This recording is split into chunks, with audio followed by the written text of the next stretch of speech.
तो चलिए आज बात करते हैं एक ऐसे शख्स की जिसने वाकई एक पूरे देश का नक्शा ही बदल दिया। सवाल ये है कि कैसे कैसे एक लड़का जिसे स्कूल में पानी तक पीने की इजाजत नहीं थी, वो आगे चलकर आधुनिक भारत के संविधान का पिता बन गया। जी हाँ, ये कहानी है भीमराव रामजी अंबेडकर की, एक ऐसे इंसान की जो समाज की सबसे निचली सीढ़ी पर पैदा हुआ, लेकिन अपनी लगन से उसी समाज के लिए सबसे ऊंचे कानून लिख गया। अब देखिए, अंबेडकर की उपलब्धियों को सही मायनों में समझना है ना, तो पहले हमें उस दौर में जाना होगा, उस दुनिया को समझना होगा जिसमें 1891 में उनका जन्म हुआ था। वो महार जाति में पैदा हुए थे, जिसे उस समय अछूत माना जाता था। और इसका मतलब ये था कि बचपन से ही हर कदम पर उन्हें जबरदस्त भेदभाव का सामना करना पड़ा। स्कूल में भी सोचिए, हालात कुछ अलग नहीं थे। उन्हें और उनके जैसे दूसरे बच्चों को क्लास के बाहर बिठाया जाता था। मतलब पानी पीने जैसी एक मामूली सी चीज भी हर रोज उन्हें उनकी सामाजिक हैसियत का एक कड़वा, एक दर्दनाक एहसास दिलाती थी। अंबेडकर ने खुद लिखा है, नो पियोन नो वाटर। मतलब अगर चपरासी नहीं आया तो पानी भी नहीं मिलेगा। सोचिए, पूरा पूरा दिन बिना पानी के गुजारना पड़ता था। और यही वो छोटी छोटी बातें हैं ना, जो उस कठोर और अमानवीय सच्चाई को दिखाती हैं, जिसे बदलने का उन्होंने बीड़ा उठाया था। लेकिन हुआ ये कि बचपन के इसी जुल्म ने उनके अंदर ज्ञान की एक ऐसी आग जलाई जो कभी बुझी ही नहीं। पढ़ाई ही उनका सबसे बड़ा हथियार बन गई।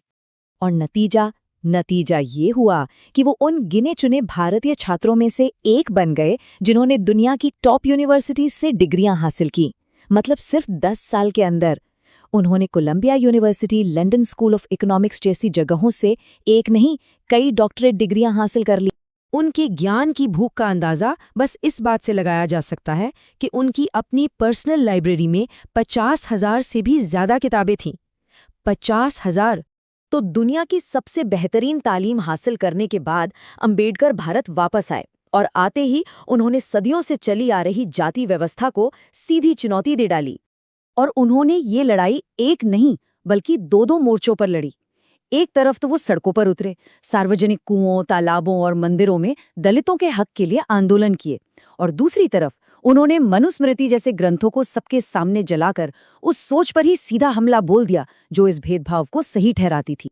फिर आया साल 1932, एक बहुत ही अहम मोड़। अंग्रेजों ने दलितों के लिए एक अलग चुनावी सिस्टम का प्रस्ताव रखा। गांधी जी ने इसका कड़ा विरोध किया। उन्हें डर था कि इससे हिंदू समाज हमेशा के लिए बंट जाएगा। तब अंबेडकर ने गांधी जी के साथ पूना पैक्ट पर दस्तखत किए।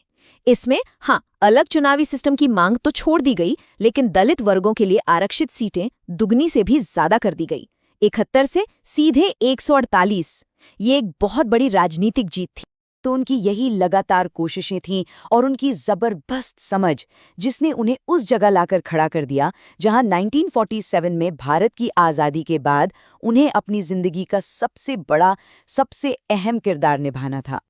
उन्हें आज़ाद भारत का पहला कानून मंत्री बनाया गया, और इससे भी ज्यादा अहम ये था कि उन्हें उस कमेटी का चेयरमैन बनाया गया जिसके ऊपर पूरे भारत का संविधान लिखने की जिम्मेदारी थी। और बस यहीं पर उन्होंने अपने जीवन भर के संघर्ष को, अपने तजुर्बे को नए देश की नींव में हमेशा के लिए जड़ दिया। संविधान के जरिए उन्होंने छुआछूत को गैर कानूनी बना दिया, हर तरह के भेदभाव पर पाबंदी लगा दी और देश के हर नागरिक को बराबरी के अधिकार की गारंटी दी। लेकिन कहानी में एक और मोड़ है। कुछ साल बाद उन्होंने एक गहरी निराशा भी जाहिर की। उन्होंने यहाँ तक कह दिया कि वो इस संविधान को जलाने वाले पहले इंसान होंगे। क्यों? क्योंकि उन्हें लग रहा था कि कागज पर जो बराबरी के वादे किए गए थे, वो असल जिंदगी में जमीन पर पूरे नहीं हो रहे। देखिए, अंबेडकर की ये जो राजनीतिक लड़ाई थी ना, वो असल में उनकी एक गहरी आध्यात्मिक और दार्शनिक खोज का भी हिस्सा थी। पूरी जिंदगी जाति व्यवस्था से लड़ने के बाद साल 1956 में वो इस नतीजे पर पहुंचे कि ये सिस्टम हिंदू धर्म से अलग नहीं किया जा सकता, और इसीलिए उन्होंने एक आखिरी और एक बहुत बड़ा निर्णायक फैसला लिया। उन्होंने हिंदू धर्म ही छोड़ दिया। और ये फैसला उन्होंने अकेले नहीं लिया। नागपुर में एक बहुत बड़ा समारोह हुआ जिसमें उनके साथ करीब करीब 5 लाख लोगों ने एक साथ बौद्ध धर्म अपना लिया। ये एक नई पहचान की खोज थी, बराबरी और सम्मान पर आधारित एक नई शुरुआत। इस ऐतिहासिक घटना के बस कुछ ही हफ्तों बाद उनका निधन हो गया, लेकिन उनकी विरासत और उनका दिया हुआ नारा शिक्षित बनो, आंदोलन करो, संगठित रहो आज भी जिंदा है। एक ऐसा संदेश जो उनके पूरे जीवन के संघर्ष को बस इन 3 शब्दों में समेट देता है।